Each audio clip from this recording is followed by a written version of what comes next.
kelihatannya malah kami sudah bisa bertumbuh sampai November kemarin sudah bisa bertumbuh dibanding tahun lalu 105% atau 104%. Oh. Jadi kita udah over target nih. Itu untuk revenue-nya ya. Ya. Sementara untuk bottom line-nya atau dibilang profit, kami itu sudah bisa mungkin melipat double dari revenue daripada profit tahun lalu. Selama 5 tahun 6 tahun terakhir itu menjadi CAGR. Nah, kalau itu biasanya menggambarkan pertumbuhan pasar. Nah, kalau kami sudah bisa bertumbuh di 12% selama 5-6 tahun. Pasar biasanya 8-10%. Jadi kita udah sedikit bertumbuh di atas pasar. Jadi kalau jumlah sih kami sekarang sekitar 6.500 ya. Ya naik turun ya, bisa naik bisa turun. Ada musimnya dia tambah yang ini, tapi kan 6.500 lah. Kami pegang sekitar 130, 49, 40 project tersebar di 93 kota Indonesia. Kami sudah kirim ke UAE, ke Dubai untuk tenaga ahli di bidang perawatan engine pesawat. Kami sudah mengirim juga ke Papua Nugini, itu engineer dan manager. Kami sudah mengirim juga kami sedang mempersiapkan untuk mengirim ke Singapura, Korea. Memang sedang kami jejaki. Itu membuat men-shifting paradigma bahwa Indonesia bukan cuma kirim TKI ya. Barangkali kan ada shifting yang kita bisa lakukan. Nah, ya itu yang kami harapkan bahwa Indonesia punya banyak sekali kekuatan, banyak sekali hal yang baik, dan kita bisa betul menyalurkan dan memanfaatkan itu untuk itu kebesaran dan kejayaan Indonesia barangkali ya.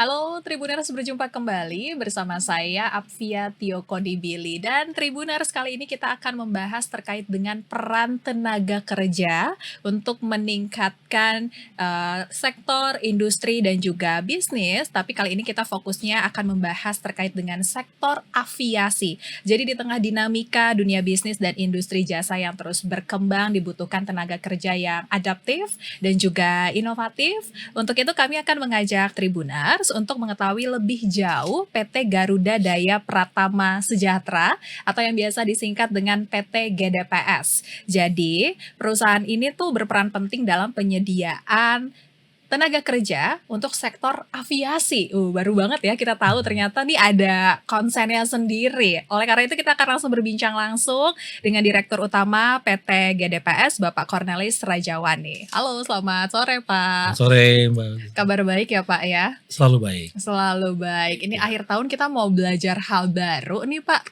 Ternyata untuk sektor aviasi itu ada yang megang sendiri gitu Pak untuk tenaga kerjanya, PT GDPS ini. Betul. Anak usaha dari Garuda ya Pak ya? Kami cucu. Oh, cucu. Kami anak dari GMF. Bawahnya GMF ya Pak ya. Nah oke, kita mulai nih Pak belajarnya Pak. Jadi boleh diceritain kepada Tribuners Pak, ini core bisnis GDPS tuh layanan utamanya yang ditawarkan seperti apa dan fokusnya memang tenaga kerja ya Pak ya? Iya. Jadi kami tuh tadi saya bilangnya jadi anak dari Garuda Maintenance Facility, cucu dari Garuda Indonesia. Kami hadir untuk menjawab kebutuhan tenaga kerjaan. Ya kita tahu bahwa tenaga kerja itu sekarang kan bisa menjadi biaya yang terkendali ataupun tidak terkendali. Artinya kalau dia masuk direkrut langsung untuk jangka panjang berarti 5 tahun. Nah, secara bisnis apakah selalu bisa sama? Nah, karena itu kan sejak pandemi memang semua perusahaan belajar bahwa melihat bahwa mungkin bukan harus fixed cost ya, tapi variable cost. Nah, kami hadir awalnya memang untuk menjawab situasi perawatan pesawat yang kadang naik turun. Kayak sekarang kan lagi peak season, pesawat nggak boleh dihanggar, harus narik, jadi duit. Nah, sementara kan manpower kan tetap. Nah, karena itu kita coba membuat outsourcing. Nah, apa aja yang kami lakukan ada di Beyond Care yang memang sifatnya orang per orang, ada juga Beyond Facility, semua fasilitas-fasilitas di dalam satu perusahaan cleaning service, kemudian security, Hmm. kemudian OB barangkali, kemudian perawatan gedung dan seterusnya. Dan yang terakhir tentunya Beyond Sky. Ya ini yang untuk seluruh untuk aviasi. Mm-mm. Ini barangkali yang menjadi keunikan Iya. daripada GDPS ini. Nah, itu berangkat dari juga ada yang namanya security-nya aviasi namanya AFSEC. Mm-mm. Ada juga engineer, mechanics, kemudian cleaning, passenger service, ticketing, ground handling dan banyak lagi lainnya. Itu juga GDPS yang handle. Kita bisa handle ya. Oke. Ya.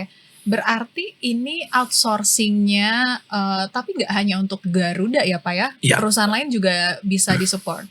Kami memang berangkat dari untuk kebutuhan Garuda, Mm-mm. tapi ketika COVID kami belajar berkembang. Nah memang aviasi lagi turun, Mm-mm. mau nggak mau harus kemana-mana. Mm-mm. Nah ini kami masuk ke area-area seperti FMCG, distribusi, retail dan banyak lagi yang lain. Mm-mm. Nah, itu kami sudah merambah kemana-mana. Oke, baik. Kemudian setelah kemarin melewati pandemi, Ya. akhirnya mulai bangkit kembali sektor perekonomian, walaupun memang untuk sektor aviasi, ya kita bilang Mulai. peaknya enggak, Baru mulai lah ya ya. Pak. Ya itu gimana Pak pertumbuhan bisnisnya Pak? Oke, kalau dari sisi outsourcing sendiri, saya pikir masih sangat luar biasa ya. Mm-mm. Kenapa? Kalau kami refleksi kepada kami sendiri, tahun 2025 itu kelihatannya malah kami sudah bisa bertumbuh sampai November kemarin sudah bisa bertumbuh dibanding tahun lalu 105% atau 104%. Ya. Jadi kita udah over target nih. Itu untuk revenue-nya ya. Ya. Sementara untuk bottom line-nya atau dibilang profit, kami itu sudah bisa mungkin melipat double dari revenue daripada profit tahun lalu. Mm-mm. Jadi artinya secara umum ya kalau lihat daripada pertumbuhan kami bagus. Kalau ada istilah ekonomi namanya CAGR compound annual growth rate. Jadi setiap tahun berapa pertumbuhannya kalau dirata-ratakan lah kasarnya gitu ya selama 5 tahun 6 tahun terakhir itu menjadi CAGR. Nah, kalau itu biasanya menggambarkan pertumbuhan pasar. Nah, kalau kami sudah bisa bertumbuh di 12% selama 5-6 tahun. Pasar biasanya 8-10%. Jadi kita udah sedikit bertumbuh di atas pasar. Oke, Pak, boleh ya Pak ya kita rinci ya Pak, itu tadi lebih dari 100% ya Pak ya, udah sampai November kemarin. Ini berarti kan pemasukan ini dari istilahnya kontrak dari misalnya Garuda atau dari Semuanya. pihak-pihak lain. Kemudian Bapak juga mengatakan kalau misalnya peningkatannya drastis, apakah memang permintaan tinggi Pak untuk tenaga kerja aviasi? Mungkin ini juga bisa menjadi ini Pak, angin segar buat teman-teman yang lagi cari kerjaan. Ya, terima kasih. Memang ketika pertumbuhan ekonomi dunia itu berkembang, kan tren COVID itu yang kita belajar, yang meningkat dari pertumbuhan yang terkait dengan aviasi itu adalah traveling. Untuk COVID kita belajar orang nggak mau terlalu banyak bepergian dengan pesawat karena COVID menghalangi. Tapi yang orang rindukan pada waktu COVID adalah traveling. Nah, ketika COVID-nya selesai, nah traveling itu kalau kita lihat itu boomingnya kan luar biasa ya. Boomingnya luar biasa. Nah, ini salah satu peluang bahwa kita melihat bahwa apapun juga kebutuhan di dalam dunia aviasi pasti bisa nyangkut dengan apa yang kami kerjakan. Oke, mungkin bisa dibocorin Pak, itu spesialisasi atau spesifikasi seiring dengan perkembangan permintaan juga inovasi saat ini, perkembangan teknologi, tenaga kerja seperti apa yang sekarang dibutuhkan di sektor aviasi, atau mungkin lulusan mana Pak yang sekarang lagi banyak dicari? Tentunya kami tergantung bidangnya ya. Kayak misalnya security sekarang itu bukan tugasnya cuma untuk menjaga keamanan saat ini ya, tapi di customer kami yang bekerja di aviasi, security itu yang memastikan bahwa barang yang di-deliver kepada customer itu sudah sesuai. Nah, dia melakukan inspeksi, meneliti nggak ada yang terbuka, nggak ada yang robek, nggak ada yang ini. Sebelum dia segel, dibilang oke, ini sudah clear. Itu kami lakukan di salah satu anak perusahaan Garuda juga untuk catering. Jadi yang core-nya itu selain tukang masak di belakang, ini juga yang memastikan bahwa ini airline A meminta 10 meal, 5 minuman, 10 ini. Nah, itu yang memastikan bahwa itu terakhir adalah seorang security. Nah, artinya kan udah tinggi sekali ya. udah security bukan lagi seperti kita dulu lihat ya, bahwa dia cuma duduk berdiri tegap gitu ya, ngalangin kalau ada ini, tapi sudah jauh lebih canggih. Nah, itu kompetensi yang berkembang ketika saat ini. Belum kita bicara untuk ticketing, loan handling, customer. Di zaman teknologi ini apa yang bisa digantikan, banyak sekali pekerjaan yang bisa digantikan oleh teknologi. Tapi ada yang nggak bisa digantikan. Misalnya apa? Komplain. Nggak mau kan naik pesawat dikomplain dijawab oleh robot. Iya, benar Pak. Pasti kan maunya dijawab oleh manusia lagi. Nah, itu juga merupakan salah satu jabatan yang kami isi. Namanya passenger service atau customer service ataupun ticketing dan semuanya. Kalau mengenai pendidikannya tentunya beragam. Kalau ada yang dari SMA, ada yang dari D3, ada yang dari S1. Nah, itu semua kami provide. Nah, ada yang memang ketika di hire masih fresh, kemudian mendapat training, kemudian masuk. Nah, ada juga yang memang butuh training yang panjang. Nah, biasanya kalau training yang panjang, kami tidak sediakan karena itu cukup mahal biayanya, karena orang mau cepat. Nah, kalau kami sediakan yang lebih praktis. Oke, kemudian berapa Pak sekarang tenaga kerja yang dipegang sama GDPS, sebarannya seperti apa? Sama tadi Bapak memastikan kalau misalnya kayak tadi security, berarti emang detail keamanan tuh sekarang kemana-mana ya Pak ya? Titiknya nggak cuma untuk keamanan secara personal, tapi ada lini-lini bisnis lain yang bisa dilihat peluangnya Pak ya? Iya, betul. Jadi kalau jumlah sih kami sekarang sekitar 6.500 ya. Ya naik turun ya, bisa naik bisa turun. Ada musimnya dia tambah yang ini, tapi kan 6.500 lah. Kami pegang sekitar 130, 49, 40 project tersebar di 93 kota Indonesia. Kemudian ini meningkat terus selama ini, dan juga kami mengirim walaupun jumlahnya belum banyak untuk tenaga aviasi keluar. Nah, kami sudah kirim ke UAE, ke Dubai untuk tenaga ahli di bidang perawatan engine pesawat. Jadi udah yang bundaran besar tuh, nah itu kami sudah mengirim juga ke Papua New Guinea, itu engineer dan manager. Kami sudah mengirim juga kami sedang mempersiapkan untuk mengirim ke Singapura, Korea. Memang sedang kami jejaki ke Fiji, cuman memang ini semua butuh persiapan karena ada masalah regulasi. Ini berarti ikut barengan di luar ini ya Pak ya, Kementerian P2MI berarti ya Pak ya? Masuk. Jadi kan ada skemanya ya. Ada P3MI, ada P2MI, ada yang mandiri. Ada yang masing-masing. Jadi ikut juga bareng ke sana. Emang kayaknya permintaan tenaga kerja Indonesia juga menjanjikan ya Pak untuk sektor aviasi dari luar ya Pak ya? Sangat menjanjikan. Jadi kita tuh kalau ya istilah orang tuh ya, masih gampang mendapatkan anak muda yang mau bekerja dengan keterampilan tangan. Masih gampang. Kalau dulu bahasanya orang dulu cuman handek ya. Sudah tahu mungkin istilah Anda ya. Jadi masih gampang. Nah, sementara di banyak belahan dunia yang semakin maju, profesi ini mungkin terlalu panjang, terlalu lama. Jadi setelah 5 tahun, butuh 5 tahun, 10 tahun baru punya dampak. Nah, sementara kalau di aviasi itu bisa 5-10 tahun untuk menjadi terampil ya, untuk mekanik ya, untuk engineer. Nah, profesi lain mungkin bisa 5 tahun udah menempati posisi atau mencapai sesuatu yang lebih signifikan. Oke. Pak, ini kan bagaimana dari GDPS itu menjanjikan? Karena kan ini outsourcing ya. Orang kan kayaknya pengen setelah outsourcing ada perpanjangan karir lagi, mungkin jadi karyawan tetap untuk GDPS atau di bawah maintenance GMF-nya atau di Garudanya langsung gitu Pak. Itu seperti apa Pak memastikan kelangsungan ke depannya Pak? Sekarang kalau kita lihat kontrak-kontrak dengan customer, itu udah nggak satu jabatan aja. Jadi semakin kami dekat dengan customer tertentu, mereka mulai membuat jenjang.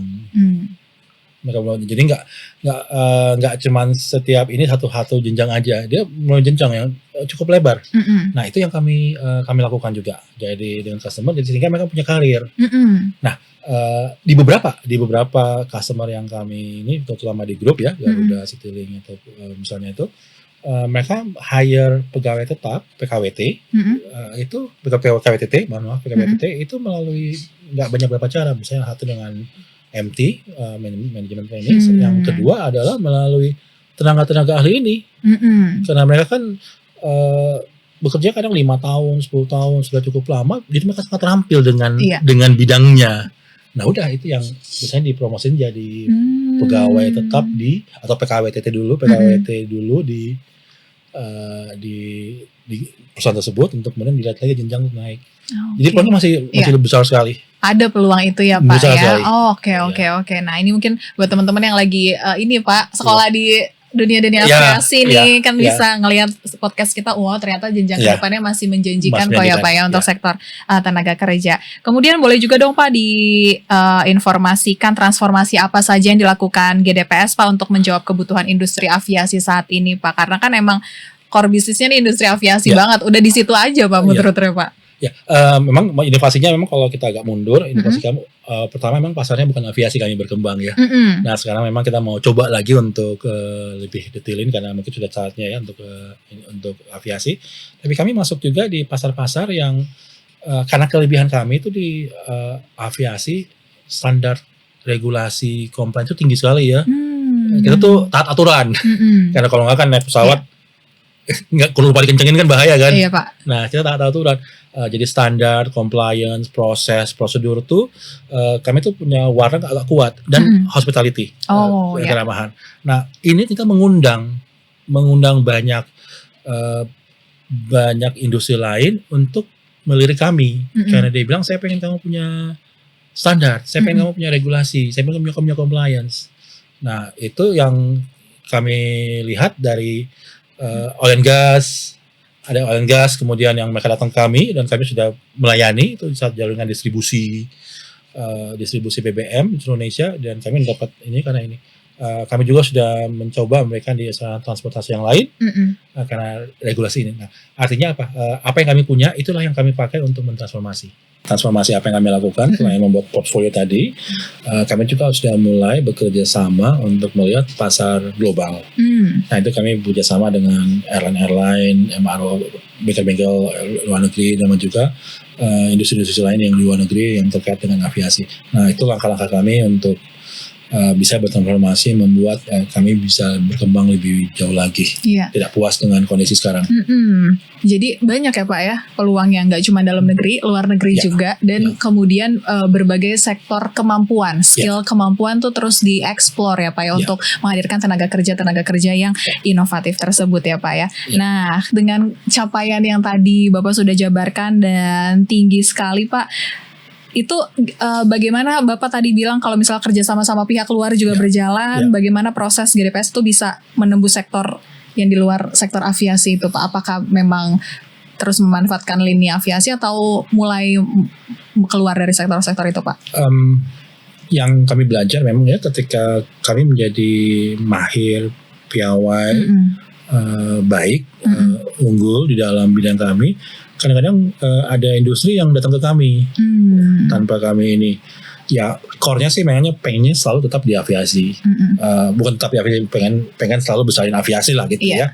Tapi dalam perjalanan kan yang datang kan lumayan juga, ini bisnis juga nih Mbak, ini bisnis juga, ada cuannya juga kan, kenapa enggak kan, dan perusahaannya reputable juga, perusahaannya baik juga, semuanya baik ya. Memang kita lihat sama-sama, kita lihat semua peluang baik yang aviasi maupun non aviasi sebenarnya, walaupun ada tetap desire untuk aviasi bisa dibesarin. Oke, baik Pak Cornelis. Kemudian berikutnya Pak, nih kita udah mulai ngomongin terkait dengan tahun depan juga, karena ini udah di penghujung tahun ya Pak ya.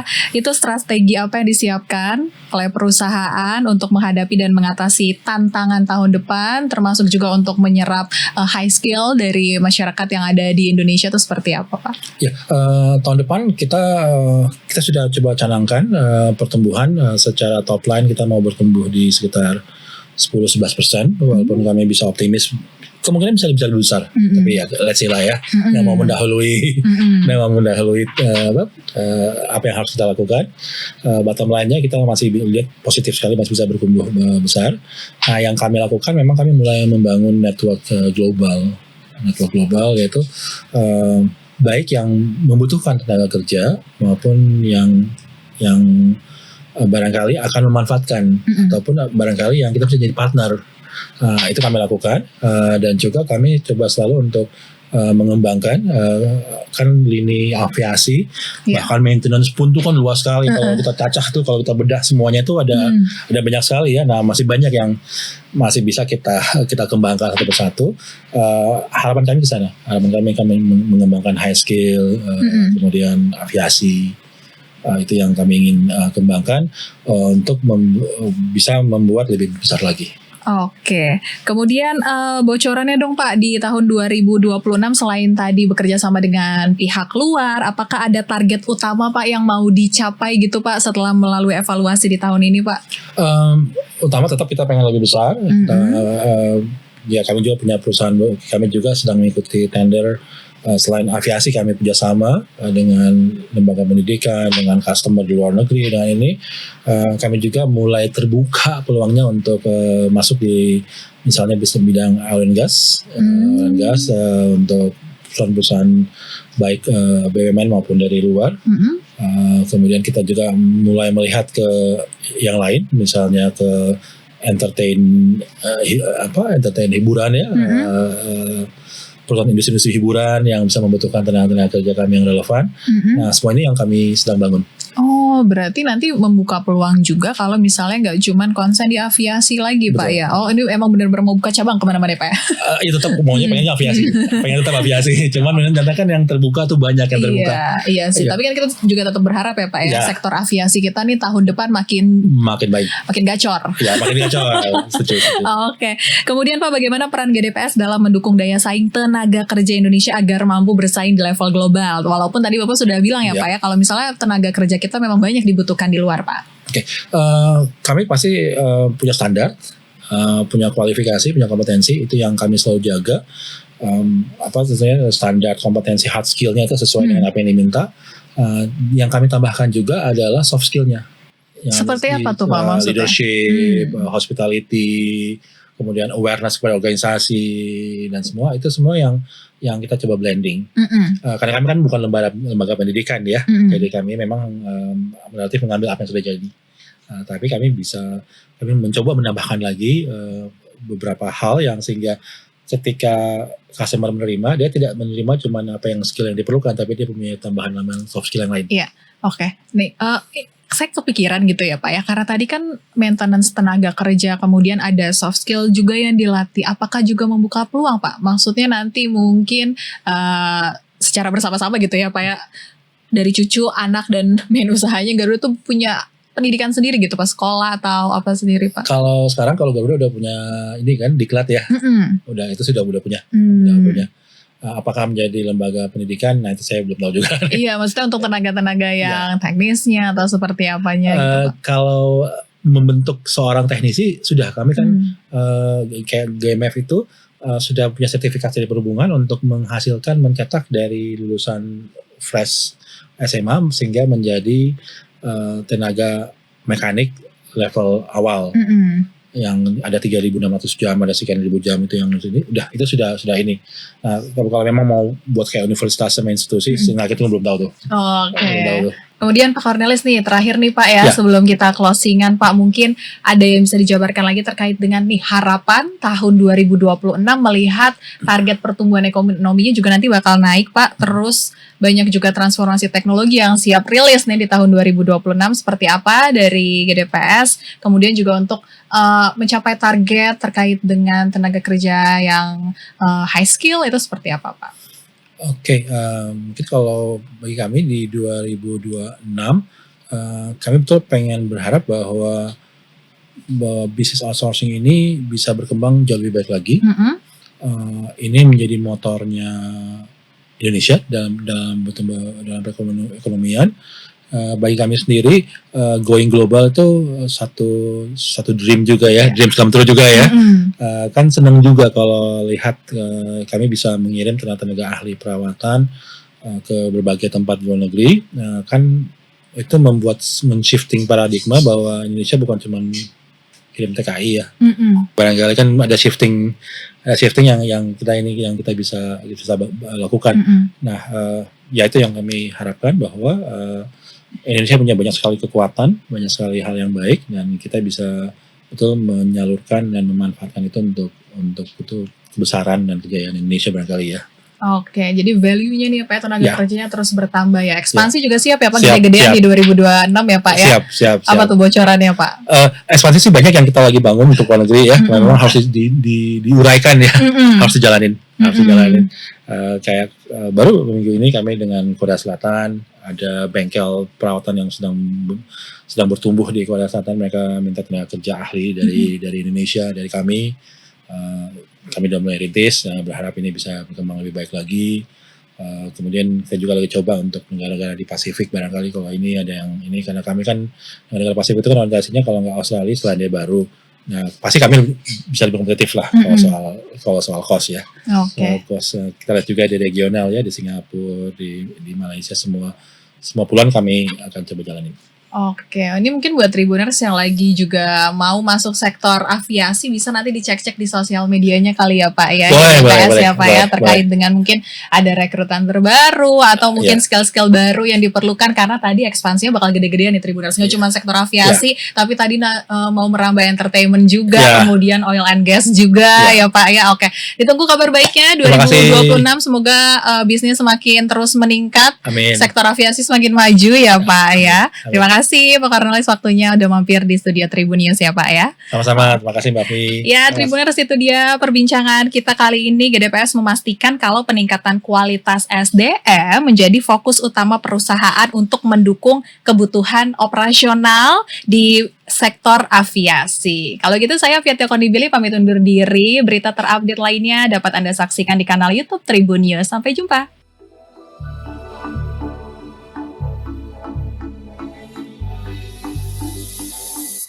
Terima kasih sudah nonton.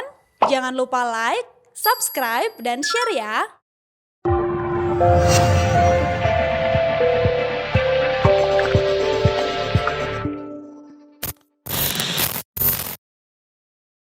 Download Tribun X sekarang. Menghadirkan lokal menjadi Indonesia.